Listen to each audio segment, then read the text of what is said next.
आज मैं बात करूंगी नेबुलाइजेशन के बारे में और इससे जुड़ी हुई कई ऐसी बातें जो कि गलत हैं। नेबुलाइजेशन क्या है? नेबुलाइजेशन एक नेबुलाइजर मशीन के थ्रू दिया जाता है।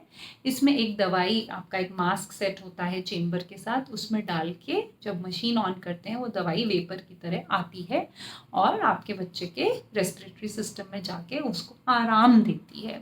ये कब प्रिस्क्राइब किया जाता है? अगर बच्चे को कुछ वीजिंग है छाती में, जिसे कंजेशन बोलते हैं, बच्चे को एस्थमा की हिस्ट्री है या बार बार उसको वीजिंग होती है, ऐसे बच्चों में जब खांसी बढ़ती है तब देते हैं। निमोनिया के कुछ बच्चों में देते हैं। अगर बहुत ज़्यादा बच्चे को खांसी है, आम घर के नुस्खों से नहीं ठीक हो रही, बहुत परेशान है बच्चा खांसी से, तब भी हम लोग कई बार देते हैं। अब एक बार हम जब नेबुलाइजेशन लिखते हैं तो पेरेंट्स को लगता है पता नहीं हमने क्या लिख दिया, हम बच्चे को क्या दे रहे हैं। अधिकतर पेरेंट्स बोलेंगे कि आप कोई सिरप नहीं दे सकते, इतनी स्ट्रॉन्ग दवाई दे रहे हैं। सबसे पहली बात, सिरप्स नेबुलाइजेशन से कहीं ज़्यादा स्ट्रॉन्ग होते हैं। नेबुलाइजेशन से जो दवाइयाँ दी जाती हैं, लीवोसाल्ब्यूटामॉल, साल्ब्यूटामॉल, ये दवाइयाँ सिरप्स में भी होती हैं।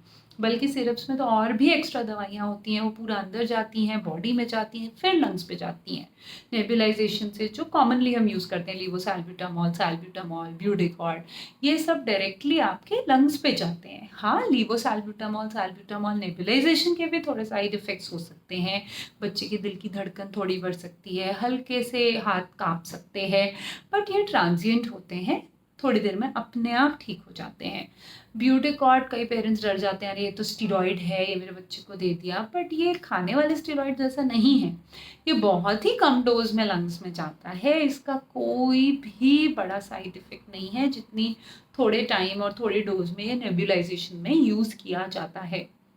दूसरी चीज़ जो हम सुनते हैं, नेबुलाइजेशन किसी बच्चे को दे दी, उससे उसके फेफड़े खराब ही हो गए।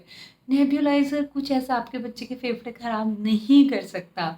वो सिर्फ जाएगा, उस समय लंग के रिसेप्टर्स पे काम करेगा, फिर उसका एक्शन खत्म हो जाएगा। उसका कोई लॉन्ग टर्म, लंबे टाइम का कोई साइड इफेक्ट नहीं है फेफड़ों पे।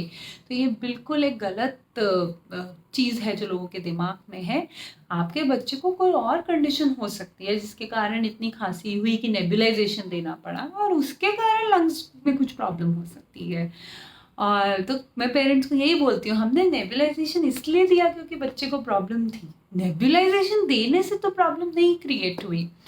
और ये भी मानना है कि एडिक्टिव है, आपने एक बार दे दी तो इसकी आदत लग जाएगी। ये कोई नशा थोड़ना है जस्ट क्योंकि वो आपको धुआं दिख रहा है मास्क में, इसका मतलब ये थोड़ा है कि ये नशे की आदत पड़ेगी इससे बच्चे को। ये तो जब ज़रूरत है तब देंगे। अब कई बच्चों को होती है टेंडेंसी वीजिंग की, एस्थमा की, तो हाँ, उन बच्चों को बार बार हमें नेबुलाइज या इनहेलर ये सब देना पड़ता है, बट ये प्रॉब्लम इन चीज़ों के कारण नहीं आई है। और जहाँ तक छोटे बच्चों का सवाल है, जो 5 साल से छोटे हैं, उनमें तो कॉफ सिरप कम से कम देना चाहिए। तो अगर बहुत खांसी है ऐसे एज ग्रुप में, नेबुलाइजेशन कहीं ज़्यादा सेफ है।